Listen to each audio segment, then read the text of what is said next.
Heaven Official's Blessing. Chapter 218. Audio source: WuXiaWorldAudiobook.com. 100 years of pain, 1,000 years of suffering. It's not that His Highness didn't know this, but he didn't know what to do about it, head priest said. Xie Lian inclined his head slightly and commented, "He's a god. Of course he couldn't say to the devotees that I won't allow you to worship a god other than me. He probably felt disdain for such a demand too. Naturally, you understand him very well," head priest said. Xie Lian added, "But this just had to be when he can't afford to lose devotees and spiritual powers, otherwise the construction of the Cross-Heaven Bridge would be affected." "That's exactly it," head priest said. "So, it was up to the four of us to relay to the people what the stakes were." "And how did that go?" Xie Lian asked. "Probably nothing remarkable," Hua Cheng said. "Nothing remarkable indeed," head priest replied. "At least, nothing that met our expectations.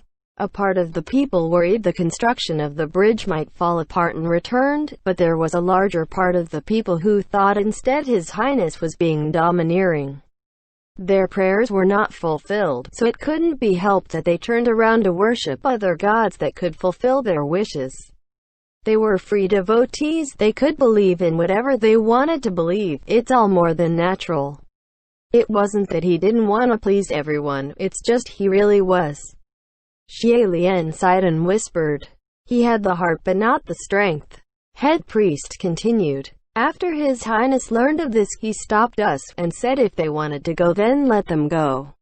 If they were forcefully kept, they wouldn't be believing in him wholeheartedly anyway." That certainly was the case, and even though we've warned them over and over again, the hearts of the devotees had already dispersed. Even if they forced themselves to come back, they were only placating us. He couldn't be angry at the devotees and he couldn't request the help of other heavenly officials either, Xie Lian commented. Even if he went and asked, the other heavenly officials would never help him anyway, head priest said.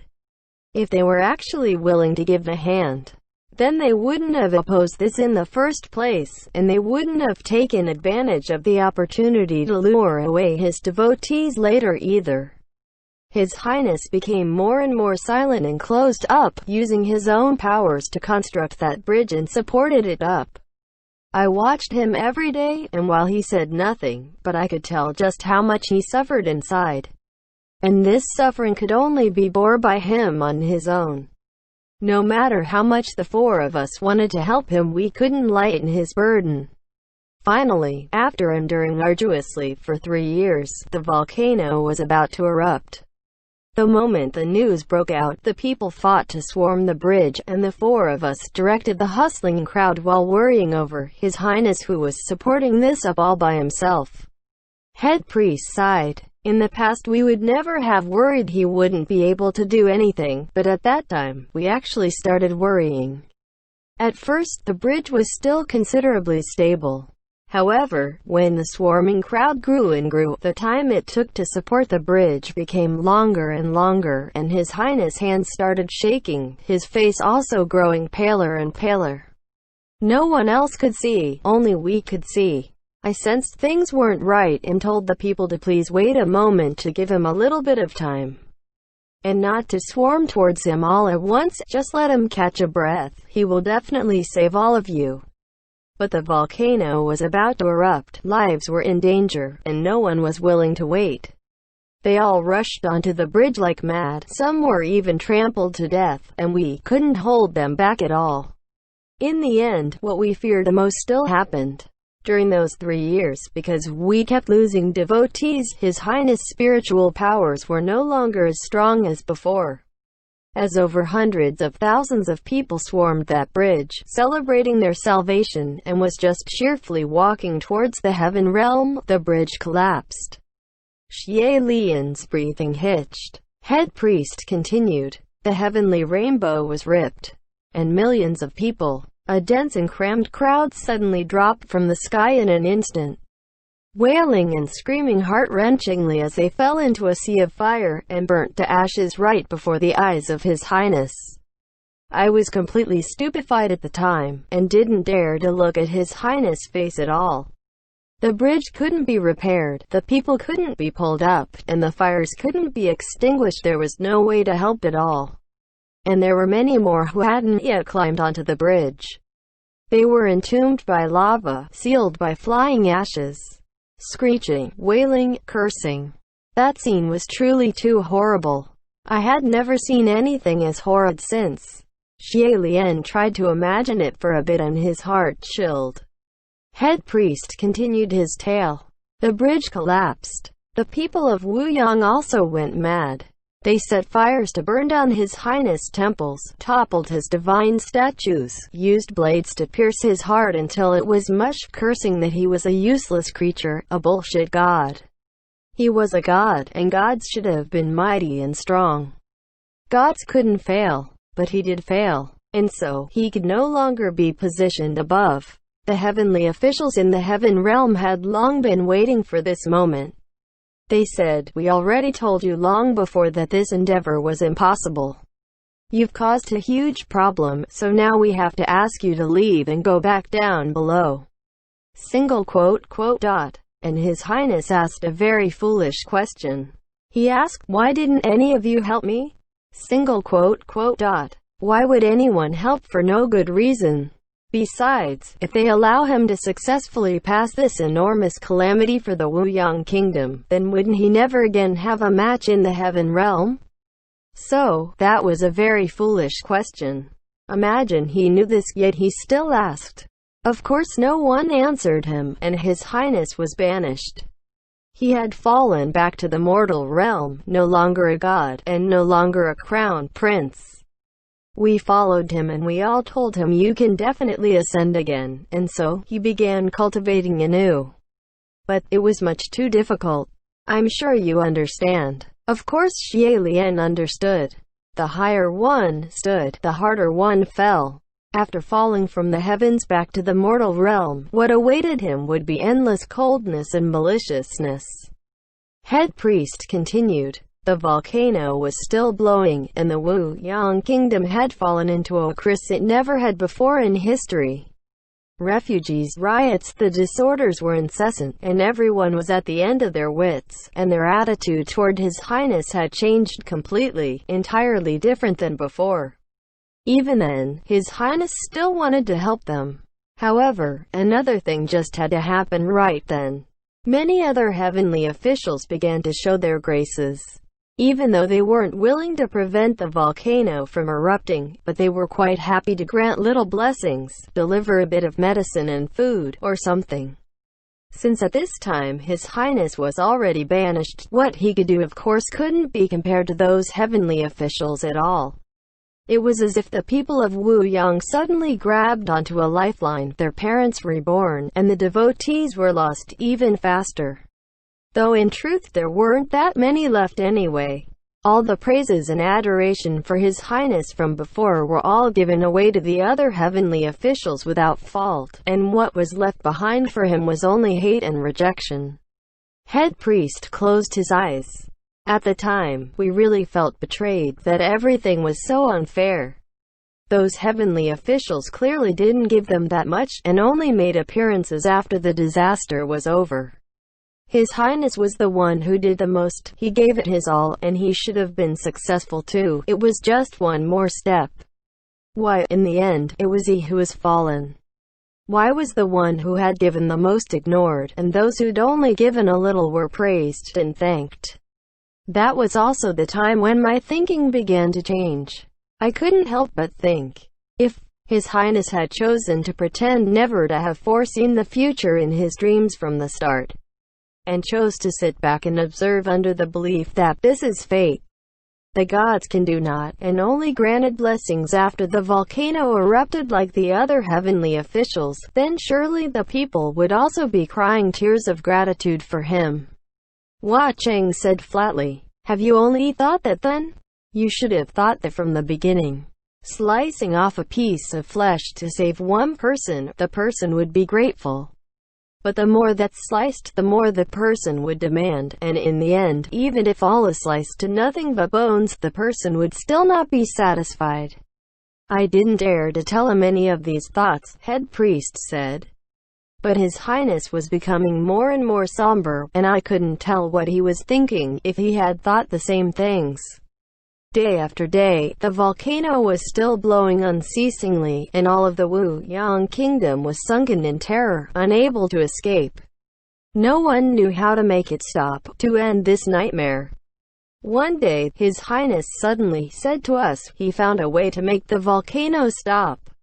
However, when he told us the method, we had a huge fight. Let me guess, Hua Cheng said. That method is the sacrifice of the living. Correct, head priest replied. His Highness said, find a batch of bad people, use those fiends as sacrifice, throw them into the kiln, and pacify the fires of fury of the kiln. The four of us all had different thoughts on this, but the general consensus was disagreement. Something like must never be done. In the beginning, His Highness didn't want Wu Yang to use force to invade other kingdoms precisely because he didn't want to use a life to save a life. If we were to choose to sacrifice the living to the kiln, then how is that any different? It'd be even worse. In fact, there were a couple who were extremely opposed to the idea and directly had a huge quarrel with His Highness. That quarrel was too great, and they even used their fists. I was against it too at first, but compared to the attacks from the outside, it was harder for me to withstand having internal quarrels. You must know, the four of us had always supported His Highness, but now we are his only pillar of support. Yet that time, not only were blows exchanged in the heat of the moment, someone even accused His Highness that he's changed, that he's forgotten his heart, that he was no longer the Highness of the past. Those words truly executed the heart. I couldn't stand it. If even we stood against His Highness to berate him, then there was truly no one in this world who stood by his side. So, in the end, I didn't disagree, and only told him to let it go, to stop mending those affairs. The heaven realm, the mortal realm, all the refugees, stopped caring for everything. It really was too tiresome. However, no one listened to me. After that huge fight, besides me the other three all left. Xie Lian shook his head, not knowing what to say. Only to leave at a time like this, it was adding frost to snow. Only I stayed behind, head priest said. His Highness didn't say much either, and only asked me, are you leaving? To see the expression on the face of the once prince when he asked me this question, at that moment I genuinely felt, even if he did throw people into the kiln as sacrifice, I could understand. I said, Your Highness, I won't leave. His Highness still didn't say much, but he never mentioned using live sacrifices again and changed his mind. He set up the ritual near the kiln, and I went with him, enduring the cursing and thrown rocks from the refugees, and conducted services, trying to push down the fury of the volcano. I thought that affair was over just like that. Yet who knew, one day, I discovered something that chilled me to the bones. Having spoken to this point, head priest's face had turned terrifying, as if he was once again seeing the same image that chilled him. Xie Lian's heart also felt like it was being squeezed tight by an invisible hand, and he asked, what was it? He suddenly started covering his own face, head priest said. His Highness is handsome in appearance and never hid his face, head priest said. And there wasn't anything that could injure his face. It's been so many years and I've never seen him like this, so I was perplexed. I asked him, Your Highness, what's happened to your face? He said, he was accidentally burnt by a fire. I didn't know where he suffered this injury at all, and he wouldn't let me examine the wounds, only applying some herbs on his own, and his whereabouts suddenly became unpredictable. That was supposedly unusual, but then, a great thing happened and temporarily distracted my attention. The volcano suddenly stopped blowing.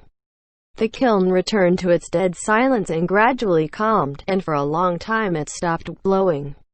Since it was only His Highness who worked hard on this, many people of Wu Yang thought it was him who pushed the volcano down, and some began to worship him anew. His Highness' path to cultivation also started becoming more successful. At least, there weren't any more people shaming him or throwing rocks, and the people gradually started smiling at him again. Still, I always thought there was something not right. There were many things not right.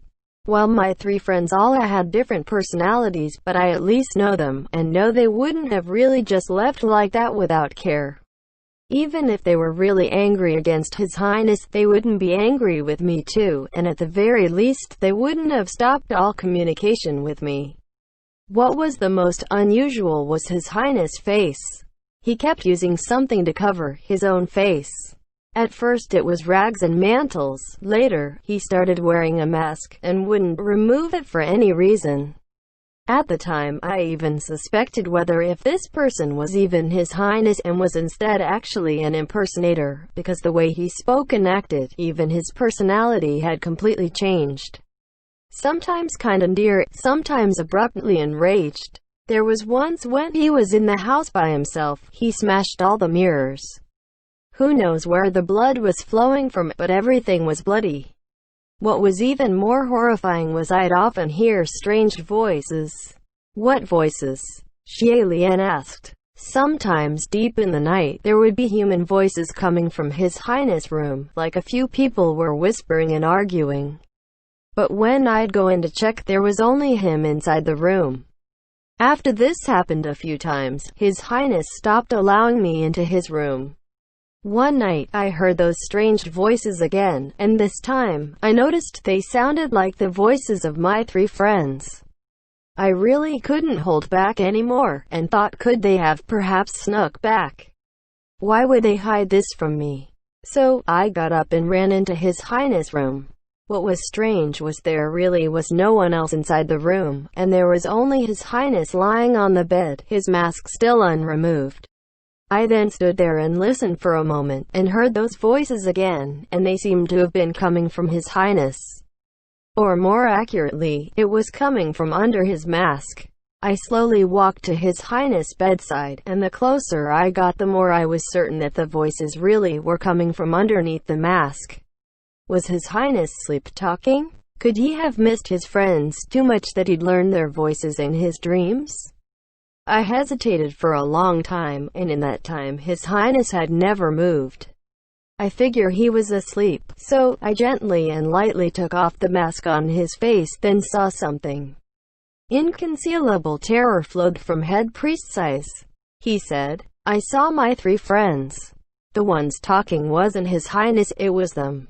Upon His Highness' face were messy gashes from some sharp weapon. His flesh overturned, blood half-dried, and, since who knows when, there grew three more faces, their mouths all moving, opening and closing. It was their faces. Xie Lian shuddered. He threw the three vassals who left him into the kiln too? End chapter.